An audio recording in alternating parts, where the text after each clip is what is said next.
ಇದನ್ನೆಲ್ಲ ಯಾಕೆ ಮಾಡ್ತೀವಿ, ಇದರಿಂದ ಯಾವ ದುಡ್ಡು ಬರುತ್ತೆ?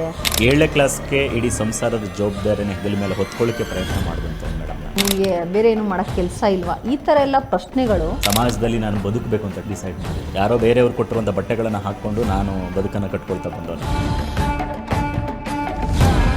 ದುಡ್ಡು ಮಾಡಬೇಕು, ಎಲ್ಲ ಒಂದು ಕಡೆ ನಾನು ತಪ್ಪು ಮಾಡ್ತಾ ಇರ್ಲಿಲ್ಲ. ಆ ಮಕ್ಕಳು ನಿಮಗೆ ತೋರಿಸೋ ಪ್ರೀತಿ,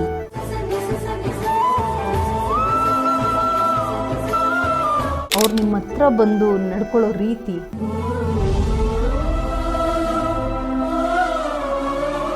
ಮಕ್ಕಳಿಗೆ ಬಟ್ಟೆಗಳನ್ನು ಕೊಡಿಸಿದ್ರೆ ಹರಿದು ಹಾಕೊಳ್ತಾರೆ, ಅನ್ನ ಕೊಡಿಸಿದ್ರೆ ಅಳಿಸೋಗ್ತಾರೆ, ಅಥವಾ ಏನಾದ್ರೂ ಒಂದು ವಸ್ತುಗಳನ್ನ ಕೊಡಿಸಿದ್ರೆ ಯಾರು ಕತ್ಕೊಂಡು ಹೋಗ್ತಾರೆ. ಅವ್ರಿಗೆ ಶಿಕ್ಷಣ, ಆ ಒಂದು ಜ್ಞಾನವನ್ನ ತುಂಬಿದ್ರೆ ಅವ್ರಿಗೆ ಬೇಕಾದಂತ ಮೂಲಭೂತ ಸೌಕರ್ಯಗಳೆಲ್ಲ ಅವರೇ ತೆಗೆದುಕೊಳ್ತಾರೆ. ಎಲ್ಲರಿಗೂ ಪ್ರಶ್ನೆ ಹುಟ್ಟೋದು, ಸರ್ ನಾವೀಗ ಈ ಥರ ಒಂದು ಸಮಾಜಮುಖ ಕೆಲಸಗಳನ್ನು ಮಾಡ್ತಾ ಹೊಟ್ಟಾಗ ಮೊದಲನೇದಾಗಿ ಕುಟುಂಬದಲ್ಲೇ ಒಂದಷ್ಟು ಅಡೆತಡೆಗಳು ಮಾಡ್ತಾರೆ. ಅಯ್ಯೋ ಇದನ್ನೆಲ್ಲ ಯಾಕೆ ಮಾಡ್ತೀವಿ, ಇದರಿಂದ ಯಾವ ದುಡ್ಡು ಬರುತ್ತೆ, ನಿನಗೆ ಬೇರೆ ಏನು ಮಾಡೋಕ್ಕೆ ಕೆಲಸ ಇಲ್ವಾ? ಈ ಥರ ಎಲ್ಲ ಪ್ರಶ್ನೆಗಳು ಹುಟ್ಟೋದು ಸಹಜ. ಆರಂಭಿಸಿದ ತಕ್ಷಣ ನಾವು ಇದೇನೋ ಒಂದು ಮಾಡ್ತೀವಿ ಅಂತ ಮುಂದಕ್ಕೆ ಹೋದಾಗ ಕುಟುಂಬದಲ್ಲಿರಲಿ, ನಮ್ಮ ಸುತ್ತಮುತ್ತ ಇರೋ ಜನ. ಆದರೆ ನಿಮಗೆ ಈ ಥರ ಒಂದು ಸೇವೆನ ಶುರು ಮಾಡಿದಂಥ ಸಂದರ್ಭದಲ್ಲಿ ರೆಸ್ಪಾನ್ಸ್ ಹೇಗಿತ್ತು? ಕುಟುಂಬದಿಂದ ಆಗಲಿ, ನಿಮ್ಮ ಸುತ್ತಮುತ್ತ ಆಗಲಿ, ನೀವು ಹಂಚ್ಕೊಂಡಂಥ ಸಂದರ್ಭದಲ್ಲಿ ಅವರ ಅಭಿಪ್ರಾಯ, ರೆಸ್ಪಾನ್ಸ್ ಹೇಗಿತ್ತು? Correct madam. ಇದು ಆ್ಯಕ್ಚುಲಿ ನಾನು ಚಿಕ್ಕ ವಯಸ್ಸಿನಲ್ಲೇ ಆ ಬಡತನವನ್ನು ನೋಡ್ಕೊಂಡು ಬಂದವನು, ಸ್ವಾವಲಂಬನೆ ಬದುಕನ್ನು ಕಟ್ಕೊಳ್ಳಿಕ್ಕೆ ಶುರು ಮಾಡಿದವನು. ತಂದೆ ತಾಯಿಗಳ ಮೇಲೆ ಡಿಪೆಂಡ್ ಆಗಿರಲಿಲ್ಲ ನಾನು. 7ನೇ ಕ್ಲಾಸ್ಗೆ ಇಡೀ ಸಂಸಾರದ ಜವಾಬ್ದಾರಿನ ಹೆಗಲ ಮೇಲೆ ಹೊತ್ಕೊಳ್ಳಿಕ್ಕೆ ಪ್ರಯತ್ನ ಮಾಡಿದಂಥವ್ನು ಮೇಡಮ್ ನಾನು. ಆವತ್ತೇ ಮನೆಯಲ್ಲಿ ಮೆಣಸಿನಕಾಯಿ ಇಲ್ಲ, ಉಪ್ಪಿಲ್ಲ, ಅಥವಾ ಅಕ್ಕಿ ಇಲ್ಲ, ತೆಂಗಿನಕಾಯಿ ಇಲ್ಲ, ಹಬ್ಬ ಹರಿದಿನ ಬಂತು ಅಂದಾಗ ನಾನು ಹೊಲಗಳಲ್ಲಿ ರೈತರನ್ನು ಪರಿಚಯ ಮಾಡಿಕೊಂಡು ಅವತ್ತೇ ನಾನು ಮನೆ ಕಡೆ ಒಂದಷ್ಟು ಆ ಒಂದು ಸಾಮಗ್ರಿಗಳನ್ನು ತರಬೇಕು ಅಂತ ಆಲೋಚನೆಯನ್ನು ಇಟ್ಕೊಳ್ತಾ ಬಂದಂಥವನು. ಹಾಗಾಗಿ ನಾನು ಆರಂಭದಿಂದಲೂ ಕೂಡ ಬಟ್ಟೆ ಕೊಡಿಸಿದ್ದ ತಂದೆ ತಾಯಿಗಳು ಕೇಳಿಲ್ಲ. ಯಾರೋ ಬೇರೆಯವ್ರು ಕೊಟ್ಟಿರುವಂಥ ಬಟ್ಟೆಗಳನ್ನು ಹಾಕ್ಕೊಂಡು ನಾನು ಬದುಕನ್ನು ಕಟ್ಕೊಳ್ತಾ ಬಂದವನು. ಇದರ ಅರಿವು ನನಗೆ ಇದ್ದಿತ್ತು. ಎಲ್ಲೋ ಒಂದು ಕಡೆ ನಾನು ತಪ್ಪು ಮಾಡ್ತಾ ಇರಲಿಲ್ಲ. ಅದು ನನ್ನ ಮನೆಯಲ್ಲಿ ಅದೊಂದು ನಂಬಿಕೆ ಇತ್ತು ಎಲ್ರಿಗೂ ಕೂಡ. ನವೀನ್ ಎಷ್ಟು 12 ಗಂಟೆಗೆ ಹೋಗಲಿ, 1 ಗಂಟೆಗೆ ಹೋಗಲಿ, ಒಳ್ಳೆ ಕೆಲಸಕ್ಕೆ ಹೋಗಿರ್ತಾನೆ, ಬರ್ತಾನೆ ಅಂತ ಯಾರೂ ಕೂಡ ಪ್ರಶ್ನೆ ಮಾಡ್ತಿರಲಿಲ್ಲ. ಯಾಕೆಂದ್ರೆ ನಾನು ಏನೂ ಕೇಳ್ತಿರಲಿಲ್ಲ ಮನೆಯಲ್ಲಿ. ಪ್ರತಿಯೊಂದನ್ನು ನಾನೇ ನೋಡ್ಕೊಳ್ತಿದ್ದೆ, ಪ್ರತಿಯೊಂದನ್ನು ಕೂಡ ನಾನೇ ನಿಭಾಯಿಸ್ಕೊಂಡು ಬರ್ತಾ ಇದ್ದೆ. ಹಂಗಾಗಿ ಡಿಪೆಂಡ್ ಆಗದೆ ಇರೋದಕ್ಕೋಸ್ಕರ ನನ್ನ ಮೇಲೆ ನಂಬಿಕೆ ಬಂತು. ಮತ್ತು ಇನ್ನೊಂದು ಪ್ರಶ್ನೆ ಏನು ಗೊತ್ತಾ ನವೀನ್ ಅವರೇ, ಯೂಶಲಿ ಈ ಥರ ಒಂದು ಕಷ್ಟ ದಿನಗಳು ಕಳೆದಂಥ ಸಂದರ್ಭದಲ್ಲಿ ಮೊದಲು ಮನುಷ್ಯನಿಗೆ ಬರೋದು ದುಡ್ಡು ಮಾಡಬೇಕು. ಯಾಕೆ ಅಂದರೆ ಅಷ್ಟು ಕಷ್ಟನ ನೋಡಿ ಮತ್ತೆ ನಾನು ಆ ಕಷ್ಟ ಮತ್ತೆ ಹಿಂತಿರುಗಿ ನೋಡಬಾರ್ದು ಅನ್ನೋ ಕಾರಣದಿಂದ ದುಡ್ಡು ಮಾಡಬೇಕು, ನನ್ನ ಫ್ಯಾಮಿಲಿನ ಸೇಫರ್ ಝೋನಲ್ಲಿ ಇಡಬೇಕು ಅಂತಲೇ ಆಲೋಚನೆ ಬರುತ್ತೆ ಈಗಿನ ಕಾಲದಲ್ಲಿ, ನಿಮ್ಮ ಥರ ಒಂದು ಕಷ್ಟಗಳನ್ನ ಎದುರಿಸುವಂಥ ಸಂದರ್ಭದಲ್ಲಿ. ಆದರೆ ನಿಮಗೆ ಎಲ್ಲೋ ಒಂದು ಕಡೆ ಇಲ್ಲ, ನಾನು ಸೇವೆ ಮಾಡಬೇಕು, ಈ ಕಷ್ಟಗಳಿದ್ರೂ ಕೂಡ ಇದನ್ನೂ ಎದುರಿಸ್ತಾ ಒಂದು ಸೇವೆ ಮಾಡಬೇಕು ಅನ್ನೋ ಮನೋಭಾವನೆ ಇದೆಯಲ್ಲ, ಅದು ನಿಜವಾಗ್ಲೂ ಹ್ಯಾಟ್ಸ್ ಆಫ್, ಹೇಳಲೇಬೇಕು. ಯಾಕೆ ಹೌದು, ನಾವು ಕಷ್ಟಗಳು ನೋಡಿದ ತಕ್ಷಣ ಅನ್ಸೋದಪ್ಪ, ಈ ಕಷ್ಟದಿಂದ ಯಾವಾಗ ನಾನು ಹೊರಗಡೆ ಬರ್ತೀನೋ ಸಾಕು, ಇದು ನನ್ನ ಮಕ್ಳಿಗೆ ಬರೋದು ಬೇಡ, ನನ್ನ ಕುಟುಂಬಕ್ಕೆ ಮತ್ತೆ ಇದು ಆಗೋದು ಬೇಡ ಅಂತಲೇ ಆಲೋಚನೆಗಳು ಬರುತ್ತೆ. ಆ ಥರ ಒಂದು ಸಂದರ್ಭಗಳಲ್ಲಿ ಆದರೂ ಕೂಡ ನೀವಿನ್ನೂ ಇಲ್ಲ, ನಾನು ಏನೋ ಒಂದು ನನಗಾದಂಥ ಅನುಭವನ ಇಟ್ಟುಕೊಂಡು ನಾನು ಎಷ್ಟೋ ಜನ ಮಕ್ಕಳ ಮನಸ್ಥಿತಿಯನ್ನು ಬದಲಾಯಿಸಬಲ್ಲೆ ಅನ್ನೋ ಒಂದು ಸೇವಾ ಮನೋಭಾವನೆ ಇಟ್ಕೊಂಡಿದ್ರಲ್ಲ, ಅದು ತುಂಬ ಒಳ್ಳೆಯದು. ಮತ್ತು ಇನ್ನೊಂದೇನಂದರೆ ಈ ಥರ ನಾವು ಅಪರೂಪ ನೋಡೋದು. ಇನ್ನೊಂದು ನಾನು ನಿಮಗೆ ಕೇಳೋಕ್ಕೆ ಇಷ್ಟಪಡೋದು, ಆ ಕಾರ್ಯಕ್ರಮ ಮುಗಿಸಿದ ನಂತರ ಆ ಮಕ್ಕಳು ನಿಮಗೆ ತೋರಿಸೋ ಪ್ರೀತಿ, ಅವ್ರು ನಿಮ್ಮ ಹತ್ರ ಬಂದು ನಡ್ಕೊಳ್ಳೋ ರೀತಿ, ಆ ಖುಷಿ, ಅದೆಲ್ಲ ನಿಮ್ಗೇನು ಅನಿಸುತ್ತೆ? ಇಲ್ಲ, ಈ ಪ್ರಶ್ನೆ ನನ್ನ ಮನಸ್ಸಿಗೆ ತುಂಬ ಹೆಮ್ಮೆ ಅನಿಸುತ್ತೆ, ಅದಕ್ಕೆ ಹೇಳ್ತೀನಿ. ಅದಕ್ಕಿಂತ ಮುಂಚಿತವಾಗಿ ನಾನೊಂದು ವಿಚಾರ ನಿಮ್ಮ ಗಮನಕ್ಕೆ ತರ್ತಿದ್ದೀನಿ. ಹುಟ್ಟುಬಿಟ್ಟಿದ್ದೀವಿ, ನಾವು ಸಾಯ್ತೀವಿ, ಸಿರಿವಂತರು ಸಾಯ್ತಾರೆ, ಬಡತನದಲ್ಲಿರೋರು ಸಾಯ್ತಾರೆ. ಬಟ್ ಅದರೊಳಗೆ ಏನಾದರೂ ಒಂದು ಸಾಧನೆ ಮಾಡಬೇಕು ಅಂತ ಅದು ವಿಶೇಷವಾಗಿ ನಾನು ಅದನ್ನೇ ಹೇಳ್ತಿರ್ತೀನಿ. ನಮ್ಮಪ್ಪ, ನಮ್ಮ ತಾತ, ಮುತ್ತಾತ ಎಲ್ಲರೂ ಕೂಡ ನಮಗೋಸ್ಕರನೇ ಹೋರಾಟ ಮಾಡ್ತೀವಿ, ಹಣ ಮಾಡ್ತೀವಿ, ಆಸ್ತಿ ಮಾಡ್ತೀವಿ, ಬಿಲ್ಡಿಂಗ್ ಮಾಡ್ತೀವಿ, ಎಲ್ಲ ಮಾಡ್ತೀವಿ, ಸತ್ತು ಹೋಗ್ತೀವಿ. ಬಟ್ ಸ್ವಾಮಿ ವಿವೇಕಾನಂದರು, ಅಂಬೇಡ್ಕರ್ ಅವರು, ಅಬ್ದುಲ್ ಕಲಾಂ ಅವರು, ಈ ಥರದವರು ಎಲ್ಲರೂ ಕೂಡ ಸಮಾಜಕ್ಕೋಸ್ಕರ ಬದುಕ್ತಾರೆ, ಇವತ್ತು ಜೀವಂತವಾಗಿ ಬದುಕಿದ್ದಾರೆ.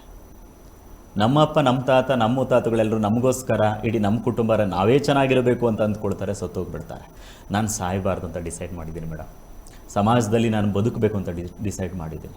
ಬದುಕಬೇಕು ಅಂತ ಅಂದರೆ ನಾನು ಸ್ವಾಮಿ ವಿವೇಕಾನಂದರಾಗಿರ್ಬೋದು, ಅಬ್ದುಲ್ ಕಲಾಂ ಆಗಿರ್ಬೋದು, ಡಾಕ್ಟರ್ ಬಿ ಆರ್ ಅಂಬೇಡ್ಕರ್ ಅವರಾಗಿರ್ಬೋದು, ಇವರ ಒಂದು ತತ್ವಾದರ್ಶಗಳನ್ನು, ಅವರೊಂದಷ್ಟು ಬದುಕಿನ ಹಾದಿಯಲ್ಲಿ ನಾನು ಹೆಜ್ಜೆ ಇಡಬೇಕು ಅಂತ ಶುರು ಮಾಡಿಕೊಂಡು ಮೇಡಮ್, ಇವತ್ತು ಅವರ ಬದುಕನ್ನು ನನ್ನ ಬದುಕಿನಲ್ಲಿ ಪ್ರೇರಣೆಯಾಗಿಟ್ಕೊಂಡು ಸಾಕ್ತಾ ಇದ್ದೀನಿ.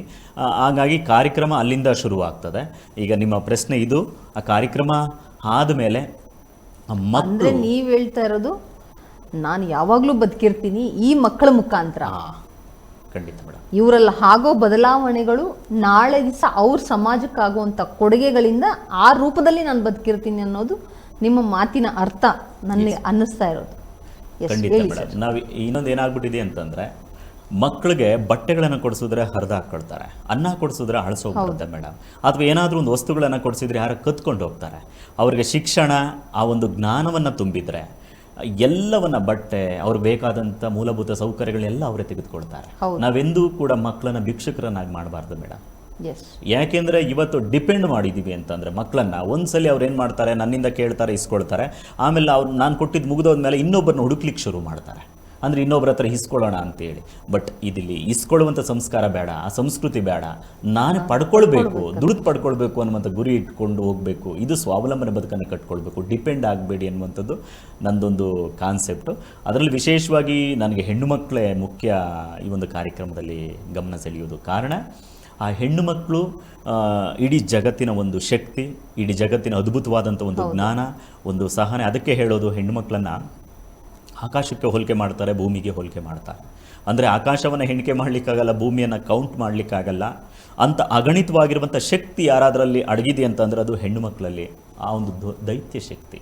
ಹಾಗಾಗಿ ಹೆಣ್ಣು, ಅದನ್ನೇ ಹೇಳ್ತಾರೆ, ಸ್ವಲ್ಪ ಏನಾದರೂ ಹಾದಿಯನ್ನು ತಪ್ಪಿದ್ರೆ ಇಡೀ ಪ್ರಪಂಚ ಅಲ್ಲೋಲ ಕಲ್ಲೋಲ ಆಗ್ಬಿಡುತ್ತೆ. ಇಡೀ ಸಂಸಾರ ನಿಲ್ಲಿಸೋಳು ಅವಳೆ, ಕಟ್ಟೋಳು ಅವಳೆ.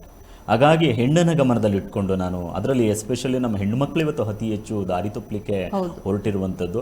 ಅದನ್ನು ಗಮನದಲ್ಲಿಟ್ಟುಕೊಂಡು ಆ ಹೆಣ್ಣು ಮಕ್ಕಳನ್ನು ಹಡಿಯೋದಲ್ಲ, ಮಕ್ಕಳು ಹುಟ್ಟಿದ ಮೇಲೆ ಮಕ್ಕಳು ಸಾಕೋ ಕೆಪಾಸಿಟಿ ಬರಬೇಕು.